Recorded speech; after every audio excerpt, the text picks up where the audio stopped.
नमस्कार मित्रांनो, क्रिकेट कुझिन कारवा चॅनलवर आपलं स्वागत.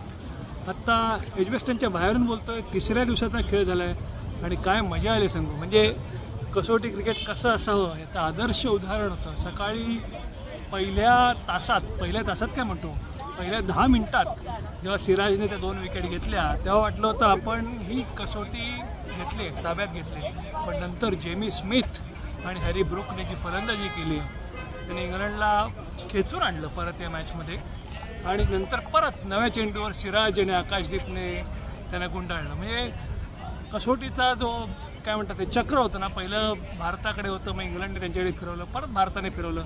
असं मस्त एकंदरीत रंगतदार अवस्थेत कसोटी आहे. 244 रनचा लीड आहे. मला तुम्ही विचारलं आजच्या दिवसाचा काय आढावा घ्यायचा, तर सिराजने पहिला जो रूटचा विकेट घेतली तो थोडासा बोनस विकेट होती, कारण त्याचा लेग स्टंपच्या बाहेरचा चेंडू रूट खेळायला गेला आणि पंतने कॅच घेतला. पण नंतर बेन स्टोक्सला त्याने टाकलेला बॉल इतका सुरेख होता, बरोबर टप्प्यावरनं तो उसळला की स्टोक्सच्या गळ्यापर्यंत आला आणि त्याला खेळू की नाही कळेस तो त्याच्या ग्लोव्सची कट लागून कॅच गेला. त्या 2 विकेट गेल्यावर वाटलं आपण सामना घेतला, कारण 80 का 82ला 5 होते बरोबर. त्याच्यानंतर इंग्लंड असं किती घडला, 500 रनचा डेफिसिट होता. पण जेमी स्मिथ आणि हॅरी ब्रुकने जी धुलाई केली ती खरंच म्हणजे इंग्लंडला त्याने परत आणलं. पण ते धुलाई करण्यामागे एक कारण होतं, मी तुम्हाला सांगतो काय ते. त्याचं कारण म्हणजे आपण काय विचार केला होता, आपण म्हणजे शुभमन गिल आणि थिंक टँकने इंग्लंडचा इगो आपण दुखावला आहे. त्यांचं बॅसबॉल क्रिकेट आपण त्याचं ठेचलं आहे 5 विकेट घेऊन. पण इंग्लंड त्यांचा इगो दुखावल्यावर पुन्हा तसेच खेळतील, ते आक्रमकच खेळतील. आणि हॅरी ब्रुक आणि जे स्मिथसुद्धा नॅचरली स्ट्रोक प्लेअर आहेत. तर आपण काय केलं, त्यांना स्ट्रोक खेळायला दिले की जेणेकरून त्या खेळण्याच्या नादात ते आऊट होतील. तुम्ही बघाल तर त्याचं जे फिल्डिंग लावली होती, मी पहिला जर का सिराज आणि आकाशदीपचा स्पेल झाल्यानंतर, तर डीप मिडविकेट होता, square leg, deep square leg, deep mid on, असा म्हणजे ऑन साईडला पूर्ण सापळा होता की शॉर्ट पिच बॉल असेल आणि तुम्ही हुक किंवा पुल कराल तो मिसटाईम होईल, तो कॅच होईल. पण प्रसिद्ध कृष्णाची बॉलिंग परत त्याने शॉर्ट पिच टाकायला हवी, टाकले, पण ती इतकी शॉर्ट पिच होते की त्याला बडवला.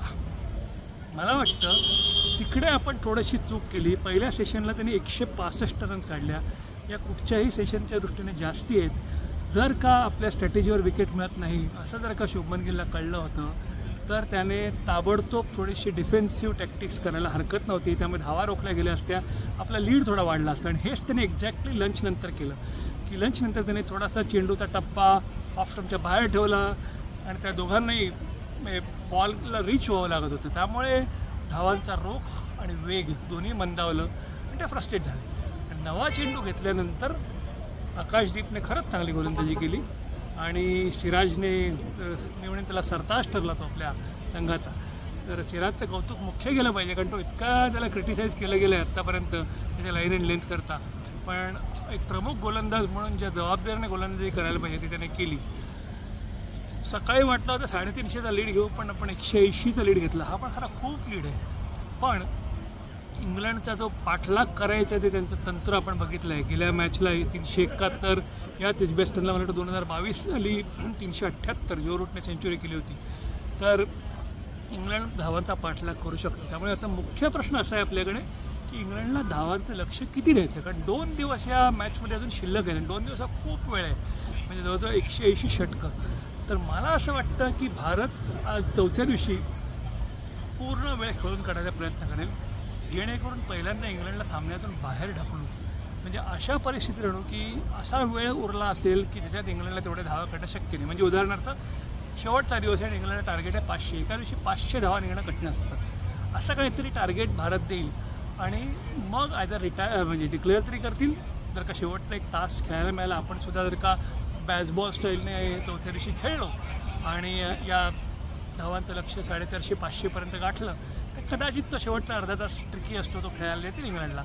पण काही नाही झालं तरी भारत पहिल्यांदा एक नक्की करेल, म्हणजे या सामन्यात आपण हारणार नाही, एवढं लक्ष ते इंग्लंड पुढे देतील, एवढं मात्र नक्की. तर खरंच या पिचमध्ये काही नाही आहे, फक्त बॅटिंग फ्रेंडली आहे. नव्या चेंडूचाच काय जो महिमा आहे, तो नवा चेंडूसुद्धा तुम्हाला वापरता आला पाहिजे. मी आज सिराज आणि आकाशदीपचं कौतुक म्हणून मुद्दाम करतो आहे, कारण तुम्ही बघाल भारताची सेकंड इनिंग चालू झाली तेव्हा वोक्सला त्याची लेंथ मिळत नव्हती आणि वोक्सला मारला टांगला मारला, कार्सचा मारला. सो इंग्लंडच्या गोलंदाजांना जेवढा फायदा त्यांच्याच ड्यूक चेंडूचा मिळायला पाहिजे तेवढा त्यांना मिळवता आला नव्हता, पण आपल्या आकाशदीप आणि सिराजने घेतला. त्यामुळे हा पण फरक आहे. आणि आपली 2 स्पिनर खेळवायची थिअरी पूर्ण फेल गेली, कारण वॉशिंग्टन सुंदर आणि जडेजा दोघांनाही काहीही ते साधता आलेलं नाही आहे. त्यामुळे ते दोन्ही थिअरीज फेल झाले. आणि त्यामुळे पुढचा आता प्रश्न असा आहे, इंग्लंडचा जेव्हा दुसरा डाव चालू होईल तेव्हा सामना जिंकण्याकरता 10 विकेट घ्यायला लागतील हो, पण ते घेणार कोण? दरवेळेला सिराज आणि आकाशदीप एवढेच घेतील?